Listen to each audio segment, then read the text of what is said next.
It all started on a Tuesday. A perfect, unassuming, spectacularly beige Tuesday. The sun was doing that nice, gentle, late spring thing where it warms your face, but doesn't try to melt it. I was on my front porch, which is really just a fancy word for a concrete slab with a roof, engaged in my sacred morning ritual. Drinking lukewarm coffee in a pair of faded Star Wars pajama pants and a t-shirt I'm pretty sure I got for free at a 5K. I didn't actually run. I'm a graphic designer, which means I work from home. This allows me to live in this neighborhood, Oakwood Preserve, a place where the houses are all just slightly different shades of taupe, and the lawns are greener than a leprechaun's tuxedo. The price of admission for this slice of suburban heaven? The HOA. And the only sound breaking the serene, surgically enforced silence was the tinkle-tinkle of a small set of bamboo wind chimes. They weren't much. 6 little tubes of hollowed-out bamboo, a gift from my late Aunt Patty. She'd picked them up on a trip to somewhere I couldn't pronounce. They didn't so much chime as thud. They sounded like a sleepy, slightly out-of-tune fairy tripping over a log. It was, in a word, harmless, which is exactly when the electric whine of an approaching golf cart shattered the peace. I didn't even have to look. You can feel her presence, like a sudden drop in atmospheric pressure or the feeling you get right before you sneeze. Brenda. She rolled to a stop on the sidewalk, her cart humming with the silent menace of a predator drone. Brenda was our HOA president, a woman who looked like she'd been assembled from a kit of spare ruler parts. She wore a visor, a baby blue polo shirt tucked aggressively into pleated khaki shorts, and a digital watch she used to time people's dog walks. Her face, as always, was set in an expression of pleasant, borderline psychotic disapproval. "Good morning, Mark," she said. Her voice was all sugar, but the kind that gives you instant cavities. "Morning, Brenda. Beautiful day." She didn't look at the sky. Her eyes, magnified by a pair of wire-rimmed glasses, were locked on the porch roof, on the chimes. "It was," she said, letting the words hang in the air like a bad smell. "Quite a noisemaker you have there." I looked up at the bamboo. A gentle breeze made them clack softly. "Oh, the chimes? They're bamboo. A gift from my Aunt Patty." "Yes, well," Brenda produced a clipboard, her personal Excalibur. "We've had some concerns from neighbors." I glanced left. The Millers were at work. I glanced right. Mrs. Henderson was 90, and as far as I knew, completely deaf. "Concerns? From who?" "That's confidential, of course," she smiled, a thin reptilian action. "The issue, Mark, is the persistent auditory intrusion. Oakwood Preserve values its tranquility. It's in the mission statement. Page 1. I sipped my coffee. "Brenda, with all due respect, a squirrel fart is louder than this." Her smile didn't just fade, it inverted, collapsing into a small, tight black hole of pure offense. "That is grossly inappropriate. The fact remains, it's a nuisance. Bylaw 4.7.b. You'll be receiving an official notice." "A notice? For this?" I gestured at the chimes, which had gone completely silent, as if in shame. "We value compliance, Mark. Good day."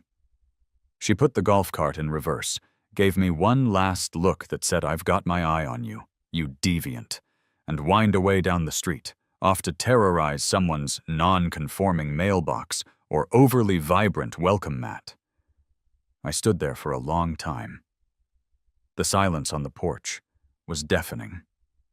The letter arrived 2 hours later, hand-delivered to my mailbox, encased in a plastic sleeve to protect it from the elements.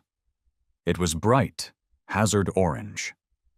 It used words like cease and desist, and immediate remediation required, and fines to be levied. It cited Bylaw 4.7b, which apparently banned any device, man-made or otherwise, that produces audible sound intended to be carried by ambient wind currents. Intended. That was the word. I felt a surge of pure, unadulterated rage. She'd come after Aunt Patty's Chimes, my one little piece of non-taupe, non-sterile personality. I went back out onto the porch. I looked at the little bamboo chimes. Then I looked at the orange letter. I gently, almost lovingly, untied the knot and took the chimes down. The porch felt sterile, defeated. I went inside, the orange letter crinkling in my fist. Tranquility, huh? I muttered to the empty kitchen. We'll see about that. I was a man who designed logos for mid-level dental supply companies. I was quiet. I paid my dues on time. I recycled. But Brenda had just pushed the wrong button. She had declared war on a man who had high-speed internet and an unhealthy amount of free time. She wanted tranquility. I was going to give her tranquility. But first, I was going to have to read the fine print. That night, my kitchen table looked like a doomsday prepper's war room. I had a bottle of mid-shelf whiskey, a glass, and the Declaration of Covenants, Conditions, and Restrictions for Oakwood Preserve. It was a 3-inch white vinyl binder. It weighed more than my laptop. It had a gold-embossed logo on the front that I, as a designer, found deeply offensive. It was the Bible of bad ideas, the manual for manufactured misery, and I was going to read every single mind-numbing word. I poured a glass of whiskey. Neat. Okay, you monsters, I whispered to the binder. Let's dance. The first 40 pages were just legal definitions. What constitutes a dwelling versus a structure. The precise definition of common area. A surprisingly long section on vermin, which seemed to include squirrels, rabbits, and any other rodent not explicitly approved in writing by the board. I took a sip. I flipped to the good stuff. Section 4, Nuisances. My eyes scanned the page. 4.1. No trash receptacles visible from the street, except on designated collection days between 6 a.m. and 7 p.m. 4.2. No basketball hoops, permanent or temporary. 4.3. No unsightly lawn ornaments, with a 4-page addendum defining unsightly, which apparently included gnomes, flamingos, and anything excessively whimsical. It was a masterpiece of joy-sucking legalese. I needed an ally. I picked up my phone and speed-dialed my best friend, Dave. Dave lived 2 towns over in a blessed, non-HOA neighborhood where people were allowed to, God forbid, paint their front doors colors other than Greiga or slightly darker Greiga. He picked up on the 3rd ring. Hey, you finally decide to leave that beige prison of yours? Dave, I'm in, I said, my voice low. I'm in deep. What are you talking about? Are you drunk? It's 8:30. I'm reading the binder, Dave. The covenant. There was a long pause. Oh no, what did she get you for? Were your recycling bins out at 7:01 p.m.? The chimes, I said darkly. What chimes? Aunt Patty's chimes? The little bamboo ones. The ones my kid's hamster could drown out? The ones that sound like a wooden skeleton trying to tiptoe? The very same. She called them an auditory intrusion and cited 4.7b. Dave whistled. Man, she's escalating. So what, you're moving? No, I said, taking a gulp of whiskey. I'm fighting. I'm reading the manual. I'm finding a way. Mark, my man, that's not how this works. You can't fight them. They are the rules. They're like the Borg, but with polo shirts. You'll be assimilated. Just pay the fine and, I don't know, take up a silent hobby, like staring at a wall. No, I'm going to find it. There's always a loophole. These things are written by lawyers, but they're lazy lawyers. They just copy and paste. Good luck, man. Call me when you're ready to start looking for apartments. He hung up. I turned back to the binder. My whiskey glass was empty. I refilled it. I flipped past the sections on approved shrubbery height, max 36 inches, satellite dish placement, must not be visible from any street, ever, and paint finishes, satin or eggshell only. And then I found it. Section 4.7. Auditory disturbances. I read 4.7a, no loud music, engines, or excessive celebration. And then 4.7b, the golden ticket. No device intentionally designed to create noise for aesthetic or other purposes, including but not limited to wind chimes, bells, or decorative whistles, shall be permitted. I read it again. And a third time. The whiskey, the rage, and my inner design nerd brain all clicked into place at the same time. Intentionally designed to create noise. My chimes were designed to make noise. That was their purpose. That's why they were banned. But what if something made noise, but that wasn't its original design purpose? What if the noise was just a side effect? An unfortunate, accidental, and completely by-law compliant consequence? My eyes lifted from the binder. I scanned my kitchen, the stainless steel dishwasher, the microwave, the toaster, the utensil caddy next to the stove. I stood up, a slow, maniacal grin spreading across my face. I walked over and pulled out a long, stainless steel whisk. I held it up. Its design purpose was to whip eggs, to blend vinaigrettes. I pulled out a soup ladle. Its design purpose was to serve soup. I pulled out a slotted spoon. Its design purpose was to drain pasta. Nowhere in the manual for OXO Good Grips 11-inch stainless steel whisk did it say intentionally designed to create noise when struck by another metal object. I went back to the phone and called Dave. Dude, I just got in bed, he mumbled.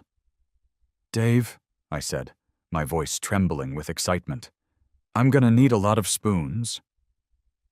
Mark, how much whiskey have you had? No, listen, the bylaw. It's not about the noise, it's about the intent, the design intent. What are you? Whisks, Dave, ladles, spatulas, forks, an army of kitchen utensils. Their purpose is culinary. The noise is just ancillary. It's a happy little accident. There was a very, very long pause on the other end of the line. Mark, Dave said, his voice filled with a brand new, beautiful kind of respect. You are a sick, twisted, beautiful genius. What do you need? I need fishing line, I said, looking at the single whisk in my hand. And I need a way to get to a restaurant supply store. Immediately. The next morning, I woke up with a whiskey headache and a mission from God. I took 2 Tylenol, chugged a glass of water, and made a list. It had 3 items. Thrift stores, restaurant supply absolute, total metallic saturation. My first stop was the Goodwill on the other side of the highway. I walked in and made a beeline for the housewares section. It was a glorious wasteland of mismatched plates, chipped mugs, and most importantly, kitchen utensils.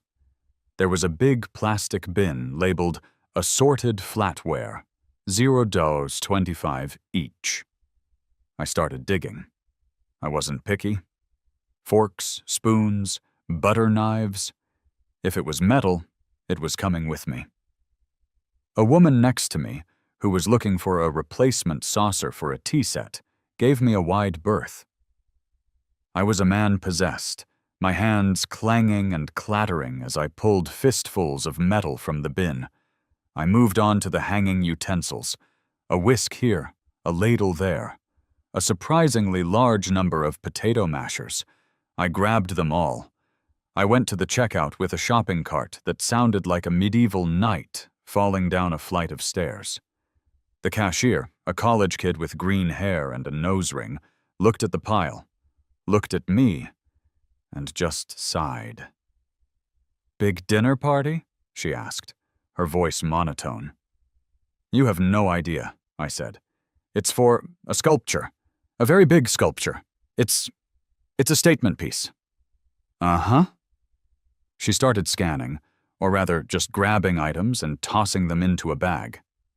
"That'll be 112 pieces of assorted flatware, 14 whisks, 9 ladles, and 22 potato mashers." "Seriously, dude, what's with the mashers?" "It's conceptual," I said gravely. "It's about mashing the boundaries of art." She just stared at me. "Right. That's $51.75. I paid in cash and walked out, the heavy bags clanging with every step. I dumped the hoard into my trunk and went to the next thrift store. And the next. By noon, I had cleared out every Goodwill, Salvation Army, and hole-in-the-wall charity shop within a 15-mile radius. My trunk was a symphony of scrap metal. But it wasn't enough. Thrift store stuff was small. It was personal. I needed industrial. I needed things that had weight. That's when I went to Bargain Restaurant Supply, a giant, warehouse-sized building next to a carpet outlet. The sign in the window said, "Going out of business. Everything must go." It was a sign. I walked in, and it was like I had died and gone to heaven. This wasn't a place for home cooks. This was a place for frustrated line cooks and overworked caterers. The scale was magnificent. I grabbed a flatbed cart. I went to the small wares aisle. I found whisks, not little 11-inch whisks. I found 24-inch, heavy-gauge, stainless steel whisks that looked like they could be used to mix cement. I took 10. I found ladles with 2-ounce bowls, 4-ounce bowls, 8-ounce bowls. I found one, a punch bowl ladle, that was the size of a human head. It was beautiful. I took it. I found giant, perforated spoons for lifting things out of fryers. I found metal spatulas so big you could flip a whole Thanksgiving turkey with one. And then I found the motherlode. A 20-pound box of mismatched bulk flatware from a university cafeteria.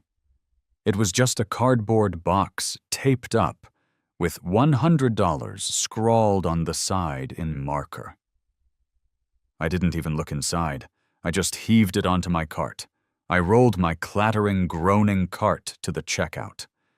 The owner, a sad-looking man in a stained apron, was totaling up a stack of sheet pans for another customer. He saw my cart, and his eyes lit up for what was probably the first time in years. "Wow," he said. "You starting a very large, very confused kitchen?" "Something like that," I said.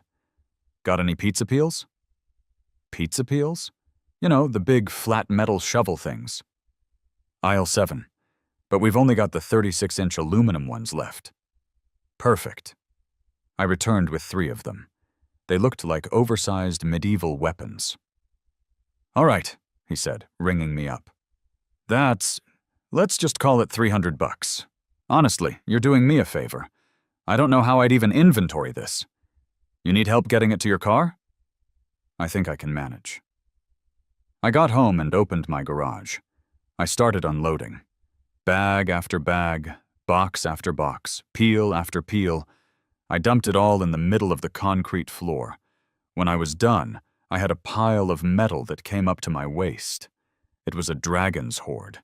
It was beautiful. I was standing there, admiring my work, holding a particularly menacing-looking meat tenderizer, when Dave pulled into the driveway. He'd texted that he was coming to see the crazy. He got out of his car, holding a six-pack. "Okay, so you bought some spoons. What's the plan? You gonna hang 'em from the... Oh my God." He stopped dead at the entrance to the garage. His mouth fell open. The six-pack dangled from his fingers. "Mark," he whispered. "Mark, this isn't a plan. This is a problem." This is what they show on the first 10 minutes of an episode of Hoarders. "It's compliance, Dave," I said, holding up the meat tenderizer. "It's malicious compliance. Look at this one." I held up one of the giant pizza peels. "This is going to be the base section." Dave just stared at the mountain of metal. There are hundreds. Thousands. How are you going to hang all this? You're a graphic designer. You know how to use Photoshop. You don't know how to do this." I looked at the pile. I looked at the flimsy aluminum eaves of my porch. Dave was right. I couldn't just nail these up. The weight would rip the gutter clean off. I needed a structure. I needed them to hang, to move, to sing. "You're right," I said, my grin returning. "I can't do this. I need a professional. I need a contractor." Dave shook his head, finally walking in and setting the beer on my workbench. "What kind of contractor builds a spoon chandelier monster?" "An artist," I said, pulling out my phone. "Or maybe just a guy who really, really hates HOAs." Finding the right person for this job wasn't going to be easy. I couldn't exactly go on Angie's list and search for installers of weaponized kitchenware. I needed someone old school, someone who worked with metal, didn't ask too many questions, and probably had a deep-seated distrust of authority. I went on Google Maps and typed in custom metal fabrication. I skipped the high-end places with fancy websites showing minimalist steel staircases. I scrolled down, way down, until I found a pin dropped in an industrial park on the other side of the train tracks. Sully's Welding and Fab. It had 2 reviews. One was 5 stars and just said, "Sully good." The other was 1 star and said, "Refused to fix my lawnmower, said it was stupid." He was perfect. I called the number. A voice that sounded like it had been gargling gravel and cigarette butts answered on the first ring. "Sully." Hi," I said. "My name is Mark. I have a custom fabrication job. It's residential." There was a heavy sigh on the other end. "Look, kid, I don't do iron gates. I don't do fancy spiral staircases. I fix tractors and I build dump truck beds. You want art? Call someone else." "It's not art, exactly," I said quickly. "It's structural. I need to hang a significant amount of weight from my eaves, a lot of assorted metal objects." Another pause. This one was more curious. Assorted metal objects? Yeah, hundreds of them, maybe thousands. "I'm gonna be in your area this afternoon. I'll swing by. What's the address?" An hour later, a truck that looked like it had lost a fight with a rhinoceros pulled up. It was a rusted-out 20-year-old Ford F-250 with a welding rig bolted to the bed. The man who got out matched the truck perfectly. He was Sully. He had to be in his late 50s, with a wild mane of graying hair, a beard that had food in it, and arms like tree trunks.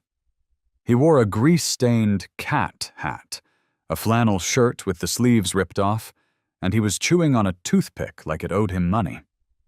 He ambled up my pristine concrete driveway, looking at my perfectly manicured by-law azaleas with open contempt.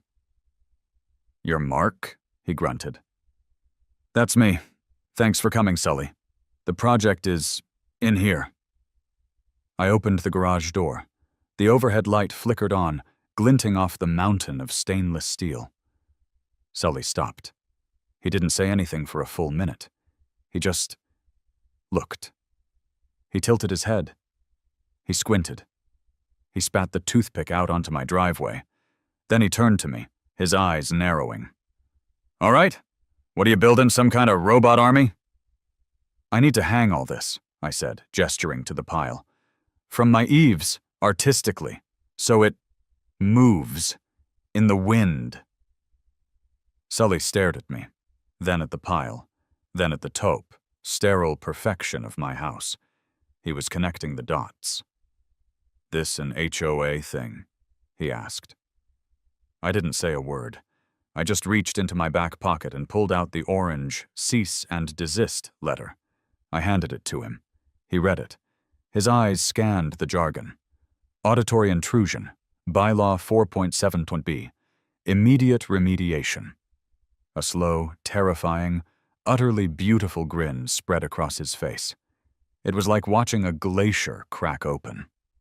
"I hate HOAs, he cackled, a sound like a rusty engine turning over. He slapped me on the back, nearly sending me through the drywall. "Hate 'em, bunch of pocket Hitlers with clipboards. My sister-in-law? They tried to fine her. $200. Said her truck was leaking oil on the street. It was rain, Mark. It had rained that morning. They fined her. For rain." He was breathing heavily, his face red. "Okay, I'm in. We're not just gonna hang 'em. We're gonna build a cathedral." For the next 3 days, my house was a construction zone. Sully and his two-man crew, who were just younger, quieter versions of him named Skink and Mo, descended on my property. Brenda's golf cart must have been low on batteries, because the first day was blessedly quiet. "Your eaves are crap," Sully announced, tapping the aluminum soffit. "This'll rip right off. We gotta reinforce. We're gonna open this up, tie into the roof trusses directly. Build a whole new steel subframe." I just nodded. "Whatever you think, boss." The sound of sawing and drilling echoed through the neighborhood. Neighbors peeked out from behind their perfect HOA-approved curtains. I just smiled and waved. Sully was a true artist. He wasn't just hanging metal. He was curating it. "See? You gotta have balance," he explained, holding up a giant whisk in one hand and a set of measuring cups in the other. "You put all the big stuff on one end, it'll just go thud. You gotta mix it up. Spoons near the forks. They harmonize, see? High-pitched. The whisks, they spin. They're the chorus. We'll put them in the middle." He and his team built a 30-foot custom-welded steel frame and bolted it so securely to my house that I was pretty sure the frame would be the only thing left standing in a tornado. Then they started the delicate work. They used high-tensile, 50-pound test fishing line. They drilled tiny holes in the handles of over 1,000 individual pieces of cutlery. They hung them in staggered, cascading layers. The big ladles and pizza peels were hung in the back, near the house, to catch the most wind. The forks and spoons were hung in a dense, shimmering curtain in the front. The whisks were hung on swivels. It was magnificent. It was a shimmering, metallic, 30-foot-long monster. It was like a giant, cybernetic pipe organ made of junk. On the afternoon of the 3rd day, as Sully was tightening the last bolt, the golf cart returned. Brenda rolled up, her face already pinched. "Mark," she called out, her voice tight. "What is all this? This is unapproved construction. You didn't file for an architectural review." I hopped down from the ladder where I was handing Mo a handful of spoons. "Morning, Brenda," I said, chipper. "No construction here. Just exterior decoration. Bylaw 9.4.c. Fully compliant. You should read it. It's a hoot." She looked at the thing that was now permanently affixed to my house. It was not yet making noise, as the air was dead calm. It just glittered. What is it?" she asked, her voice dripping with suspicion. "It's a sculpture," I said brightly. "It's called Culinary Winds. It's an homage to, food."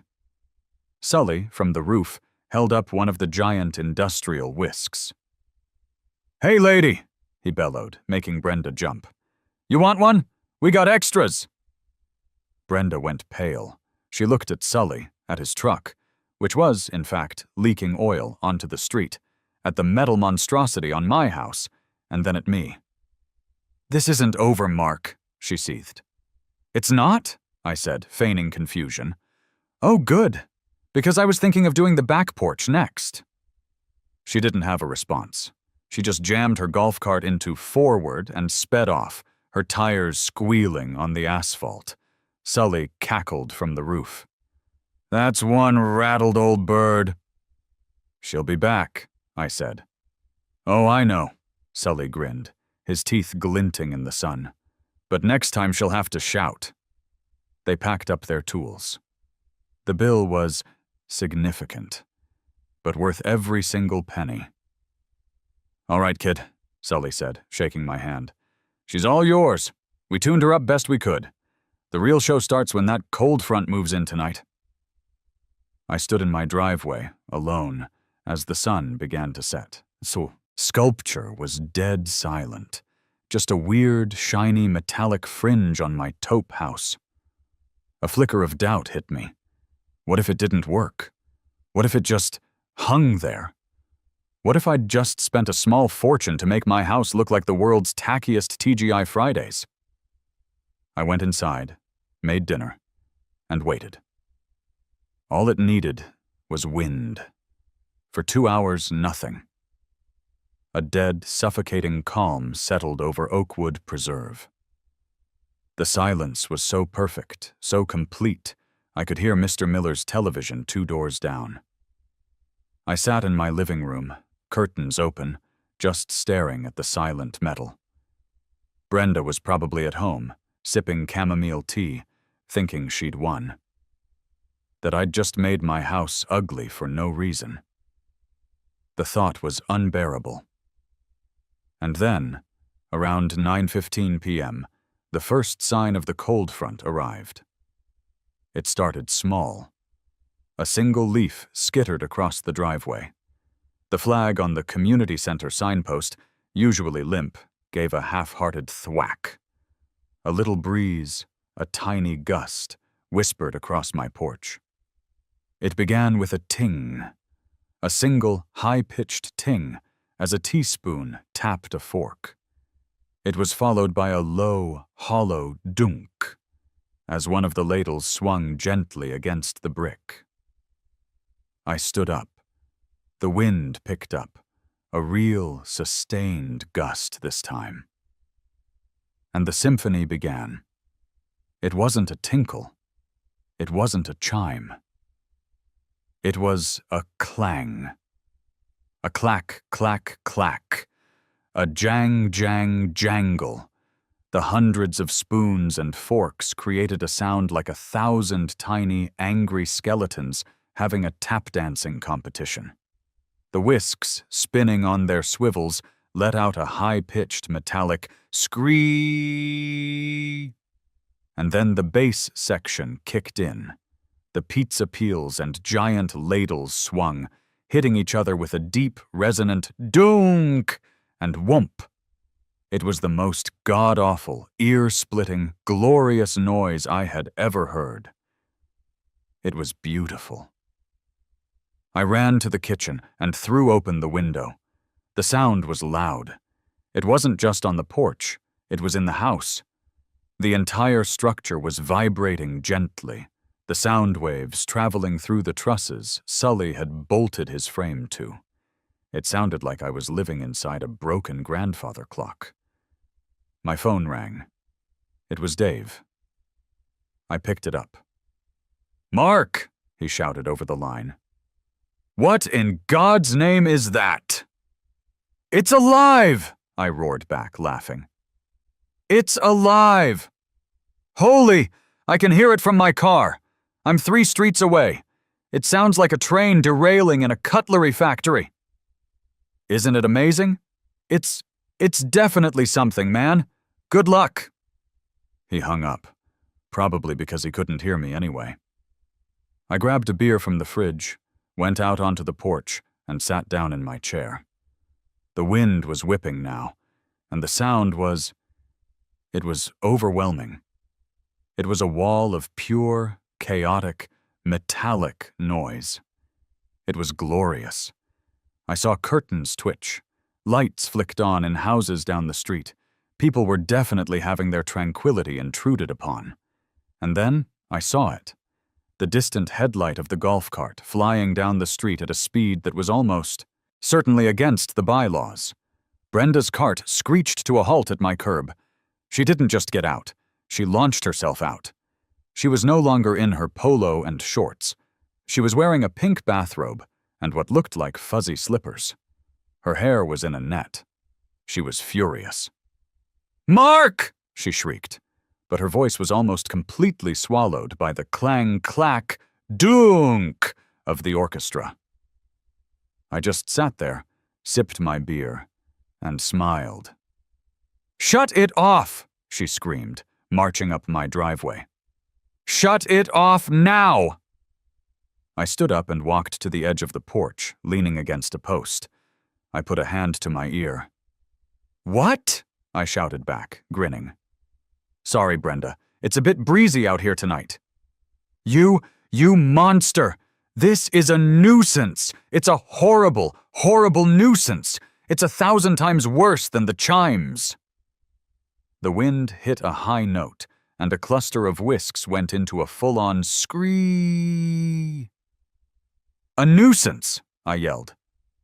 "Brenda, I'm shocked. These are kitchen utensils. They're for culinary purposes. Are you anti-cooking, Brenda? Are you violating my right to air-dry my ladles?" She just stood there, on my lawn, vibrating with pure, unadulterated rage. Her mouth was opening and closing, but I couldn't hear a word she was saying. The sound was just too loud. "This isn't compliant," she finally managed to scream in a brief lull. "It's 100% compliant," I screamed back. "Read the manual. Bylaw 4.7b, intentionally designed to create noise. These were intentionally designed to mash potatoes. The noise is just an unintentional, if a bit enthusiastic, side effect." I'm not sure if she heard me. She just made a sound like a kettle boiling, a high-pitched that was, ironically, cuter than any noise Aunt Patty's chimes had ever made. "You will be hearing from our lawyers!" she shrieked, pointing a trembling finger at me. "You will be fined! You will be removed!" "Have a great night, Brenda," I yelled, raising my beer in a toast. "Drive safe!" She stomped back to her golf cart, her fuzzy slippers slapping the pavement. She peeled out, which is a very hard thing to do in an electric golf cart, but she managed it, her motor's high-pitched whine adding a nice little harmony to the metallic symphony behind me. I sat back down. I took a long, slow drink of my beer. The wind howled, the forks clanged, the whisks screamed, the pizza peels dunked. It was, without question, the most tranquil night I'd ever had in Oakwood Preserve. The next morning, the wind had died down. My house was blessedly, almost disappointingly, quiet. The only sound was the gentle clink of a few spoons tapping each other, like a distant, sleepy alarm clock. The letter that arrived was not orange. It was a deep, angry, arterial red. It was taped to my front door. It informed me that I was in gross violation of, well, they seem to be just guessing now. They cited 4.7b, nuisances, 9.4.c, decorations, calling it non-conforming, and a new one, 2.1, general conduct, behavior detrimental to the community. I was being fined $500 to be paid immediately. I chuckled. Detrimental to the community. I spent the next hour crafting my response. I went to my computer and typed up a very polite, very formal letter. Dear HOA Board and Mrs. Brenda, it began, I am in receipt of your letter dated this morning. I must admit, I am confused. I have reviewed the bylaws you cited and find myself in full compliance. 1. Per 4.7.b, as I explained to Mrs. Brenda last night, these items are not designed to create noise. Their design intent is culinary. The noise is an unfortunate ambient wind-based side effect. 2. Per 9.4.c, exterior decorations are not explicitly defined or limited, only that they must not be in disrepair. I assure you, all my utensils are in excellent working order. 3. Per 2.1, I find my conduct to be perfectly pleasant.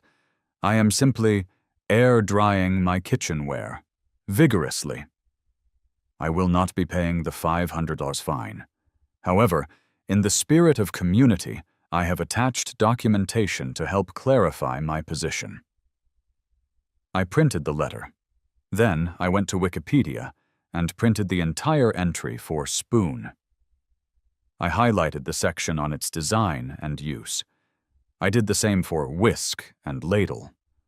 I took my letter, the Wikipedia printouts, and a laminated copy of Bylaw 4.7.b, put them all in a nice manila envelope, and walked down the street to the HOA's office, a locked metal drop box outside the community pool. I slid it in. The ball was in Brenda's court. That night, the wind came back, and it brought friends. It wasn't just a breeze, it was a full-on gale. My house didn't just sound like a broken clock. It sounded like a building-sized tambourine being played by a very angry god. The clang, jang, scree-doonk was so loud, I had to turn on subtitles for my movie. I was halfway through, enjoying a bowl of popcorn and the feeling of my teeth vibrating, when my living room was suddenly filled with flashing blue and red lights. My heart leaped into my throat. The cops. This was an escalation I hadn't prepared for. This was no longer about bylaws and clipboards. I had, perhaps, gone too far. My stomach did a flip. What was the penalty for oral assault? Could I be arrested? A heavy bang, bang, bang on my front door was just barely audible over the din. I paused the movie, put my headphones down, and walked to the door. I took a deep breath. Be cool. You're compliant. Just be cool. I opened the door. 2 police officers stood on my porch. One was older, with a face that had seen everything and was tired of all of it. His name tag read Miller. The other was a rookie, young, and visibly, desperately trying not to laugh. His tag read Sanchez. "Sir!" Miller shouted, wincing as a pizza peel whomped against the brick. "Are you the homeowner?" "Yes, officer," I shouted back. "Is there a problem?" "We've got a, Miller looked at his notepad. "We've got a noise. Complaint. Several, actually, from, Mrs. Brenda and a few others." "A noise complaint?" I yelled, feigning shock. "From what? My television?" Miller just stared at me. He looked up at the clanging, screaming, shimmering curtain of metal. He looked back at me. "Sir, your neighbors are saying you built a spoon monster. His words, not mine." "It's not a monster, officer," I shouted. "It's art. Exterior decoration. Bylaw 9.4.c. Officer Sanchez coughed, turning his head, but I could see his shoulders shaking. Miller just sighed, a deep, weary sound that was almost lost in the chaos. Son, is this an HOA dispute? They started it, sir, I said, my voice full of righteous indignation. They came after my Aunt Patty's little bamboo chimes. They called them a nuisance. I was just trying to be compliant. Just then, a 50 mph gust hit the house. The sound was deafening. A giant 8-ounce ladle swung around and cracked into a perforated fryer spoon, and the resulting gong made Officer Sanchez jump a good 6 inches. Jesus! Sanchez yelled. Miller just rubbed the bridge of his nose. Sir, do you have any idea how loud this is? It's just the wind, officer. I can't control the wind. Miller sighed again. He looked at Sanchez. Check the city ordinance. Sanchez pulled out his radio. Dispatch, what's the city code for residential noise? Ambient, like wind-driven? They both stood there, getting buffeted by the noise. Miller looked up at the structure. This is actually pretty well built. Who did the work? Sully's Welding, I yelled. He hates HOAs, too. Sanchez clicked his radio off. Dispatch says the city ordinance applies to persistent, amplified sound, like stereos or machinery. Intermittent noise like this is only a violation if it's over 80 decibels continuously. Miller looked at Sanchez. Is it continuous? Not really, sir, Sanchez said, grinning. It lulls, and then it gets real loud. It's intermittent. Miller stared at me. I stared back, trying to look as innocent as possible. Look, kid, Miller finally shouted. I don't know what kind of war you're in with your neighbors, and I don't care. Technically, as far as the city is concerned, you're not breaking the law. It's a civil matter. It's between you and your HOA. He jabbed a thumb over his shoulder. But your neighbor Brenda seems real upset. She's crying, actually. So, maybe think about that. He turned to Sanchez. Radio dispatch. Tell him it's a civil matter, and tell him to please stop calling us about the spoons. We're done here. They turned and walked back to their cruiser. As they were getting in, I saw Sanchez lean over to Miller. I couldn't hear what he said, but I saw Miller crack a tiny smile. I closed the door, the sound of the metal symphony a warm, comforting blanket. I had won.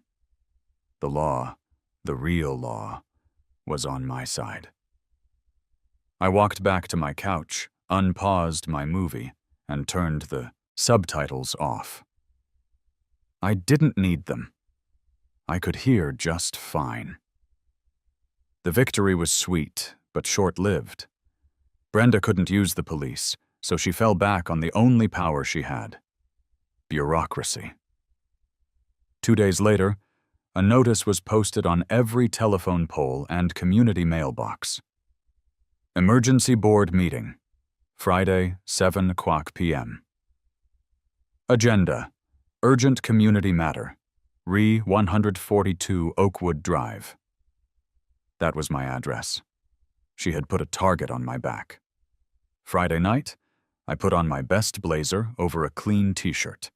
I grabbed my 3-inch white vinyl binder, and I walked to the community center. The rec room, a beige, windowless box that usually hosted gentle yoga for seniors, was packed. It was standing room only.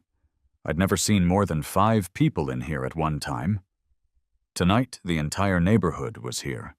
The air was thick with tension, cheap perfume, and the smell of watery coffee from a Mr. Coffee machine in the corner.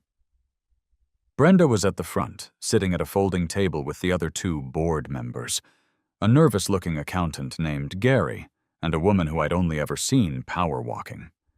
Next to Brenda sat a man I didn't recognize. He was thin, pale, and wearing a suit that was one size too big. He had a briefcase. He was the lawyer, the hired gun. He looked like a vampire on a budget. I found a spot along the back wall, binder tucked under my arm. "Order! Order!" Brenda said, banging a small wooden gavel that was clearly a prop. "We are here tonight to discuss a grave threat to our community."